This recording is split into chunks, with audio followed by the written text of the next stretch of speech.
주시옵소서. 감사드리며 예수님의 이름으로 기도합니다. 아멘.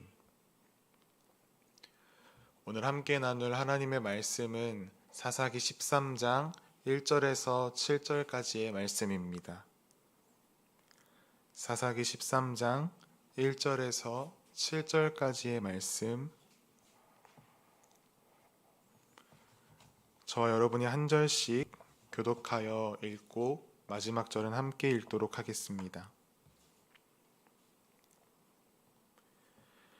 이스라엘 자손이 다시 여호와의 목전에 악을 행하였으므로 여호와께서 그들을 40년 동안 블레셋 사람의 손에 넘겨주시니라.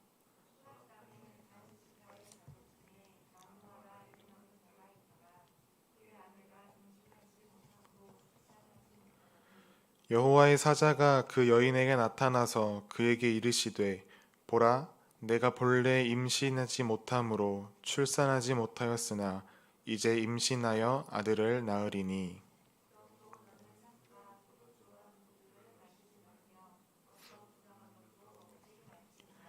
보라, 내가 임신하여 아들을 낳으리니 그의 머리 위에 삭도를 대지 말라.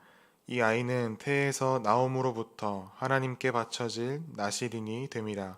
그가 블레셋 사람의 손에서 이스라엘을 구원하기 시작하리라 하시니,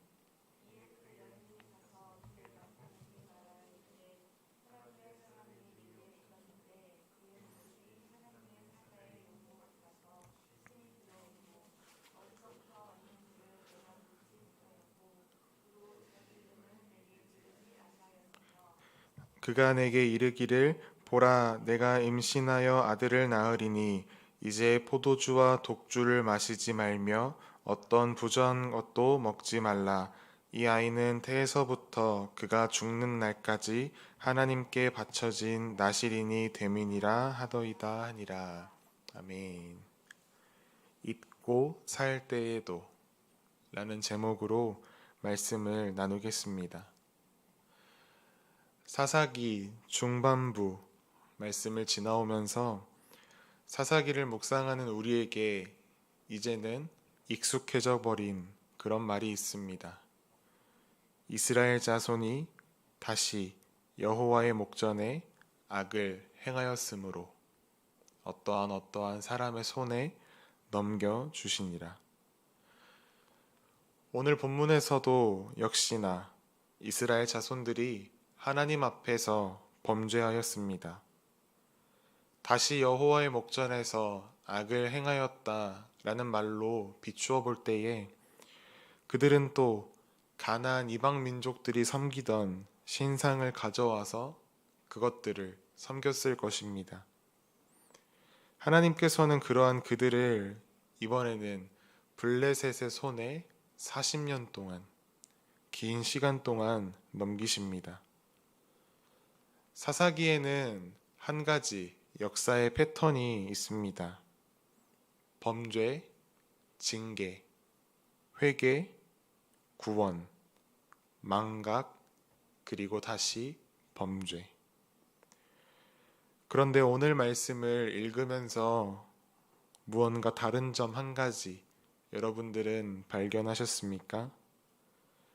지금까지 우리가 사사기를 통해 봐왔던 하나님 앞에 죄를 범한 이스라엘 백성들을 구원하시는 하나님의 역사의 패턴과 오늘로 시작되는 삼손의 이야기는 조금 다른 점이 있습니다. 그 6가지의 패턴의 순서 중에 회개의 단계가 오늘 본문에서는 보이지 않습니다. 이번 범죄로 인해서는 하나님께서 블레셋에게 40년간 이스라엘 자손들을 넘기셨습니다.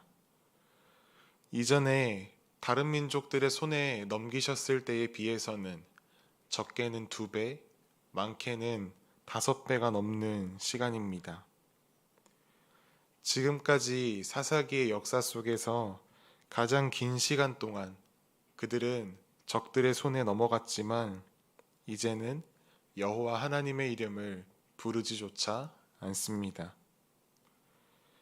이것은 이스라엘이 하나님의 구원, 하나님의 역사를 소원하며 그 이름을 부르짖을 힘조차 잃어버렸을 정도로 그들의 영적 상태가 너무나 피폐해졌음을 보여줍니다.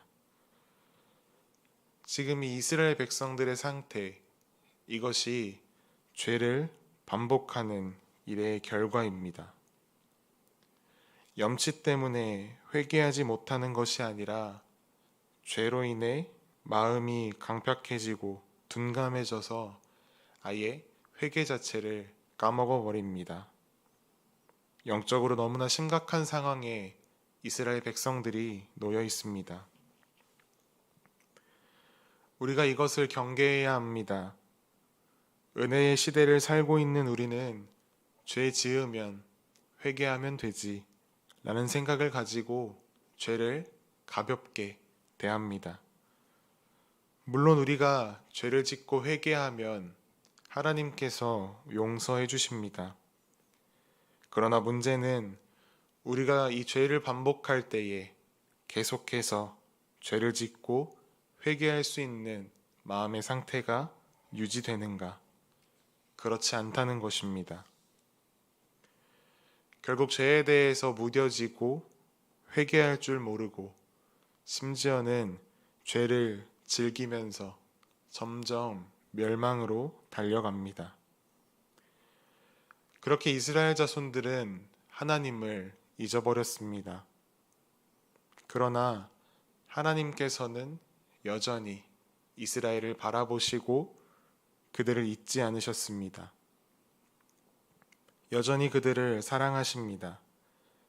그래서 이번에는 그들의 부르짖음이 있기 전에 하나님께서 직접 그들에게 다가가시고 그들을 구원하시기 위해 사사삼손을 준비시키십니다. 물론 그렇게 세워진 사사삼손도 모든 일을 잘했다라고 할 순 없지만 오늘은 그 부분이 아니라 하나님은 여전히 이스라엘의 백성들, 그들을 기억하고 계셨다는 것, 그것에 포인트가 있습니다. 하나님은 친히 이스라엘 백성들을 위해서 그 구원의 길을 예비하셨습니다.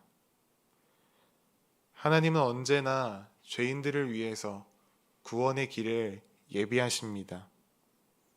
에덴 동산에서 범죄한 아담과 하와가 하나님의 낯을 피하여 숨습니다. 하지만 하나님께서는 그런 아담과 하와에게 구원의 말씀을 말씀하시고 옷을 지어 그들의 부끄러움을 가려주셨습니다. 우리가 잘 아는 노아도 마찬가지입니다. 노아는 당대의 의인이었더라 성경은 말하지만 노아 그도 하나님께서 먼저 부르셨습니다.